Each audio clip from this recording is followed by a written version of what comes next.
উপস্থিত সবাইকে আমি অভিনন্দন জানাচ্ছি। আমি ঢাকা জেলার ধামরাই থেকে এসেছি। বিগত 18 জুন 2022 তারিখে আমাদের নিজেদের বাড়িতে ডাকাতির ঘটনা ঘটে একটি। সেই ডাকাতির ঘটনা একটি অজ্ঞাতনামা 5-6 জনকে আসামি করে একটা মামলা দায়ের করে ধামরাই থানায়।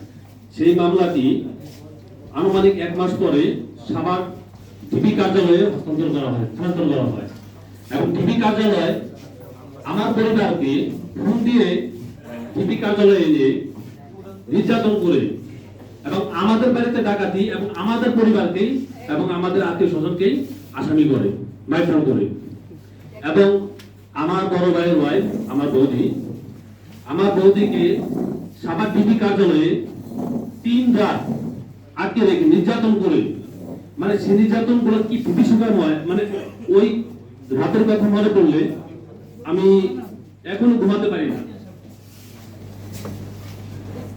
নির্যাতন করে এবং আমার আত্মীয় স্বজনকে 164 দুজনকে 164 করে মাথার মধ্যে বন্দুক থেকে এমনও বলা হয় তোরা 164 আমরা যেভাবে বলে দেবো সেভাবে বলবি, যদি সেভাবে না বলো বের হয়ে তাদেরকে মেরে ফেলবে একদম গুলি করে। তো তাদের শেখানোর মতোই 164 তাদের দুজনকে করে নেয় এবং জেল হাজতে পালন করে। কিছুদিন পরে সেই মামলা তার আগে সেই মামলাটা বিভিন্ন জাতীয় দৈনিক পত্রিকায় এবং আমাদের সভাপতি মাইনরিটি সভাপতি অ্যাডভোকেট রবীন্দ্র ঘোষ স্যারের সহায়তায় যখন বিষয়টি অনেক দূর জানাজানি হয় তখন ডিবি কার্যালয় থেকে আমাদের সাথে সমঝোতা করার জন্য চেষ্টা করে এবং এক পর্যায়ে আমরা স্যারকে নিয়ে স্বরাষ্ট্রমন্ত্রী মহোদয়ের কাছে যাই। স্বরাষ্ট্রমন্ত্রী মহোদয়ের হস্তক্ষেপে এবং আমার বৌদি এবং আমার আত্মীয় স্বজন আরেকজনকে ছেড়ে দেওয়ার কথা বলে 1.5 লক্ষ টাকা নেয় এবং 1.5 লক্ষ টাকা।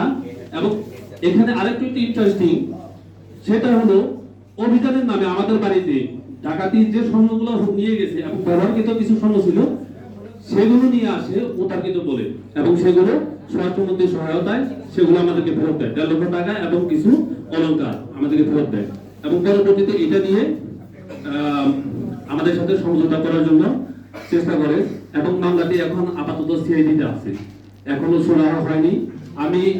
আমি আশা করি এই বিষয়ে আমি একটি সুবিচার পাবো, আমি আশা করতেই পারি এবং স্বরাষ্ট্রমন্ত্রী আমাকে আশ্বস্ত করেছে যে এটা একটা সুষ্ঠু ন্যায় বিচার তোমরা পাবা। এ বলে আমি আমার বক্তব্য শেষ করছি। ধন্যবাদ।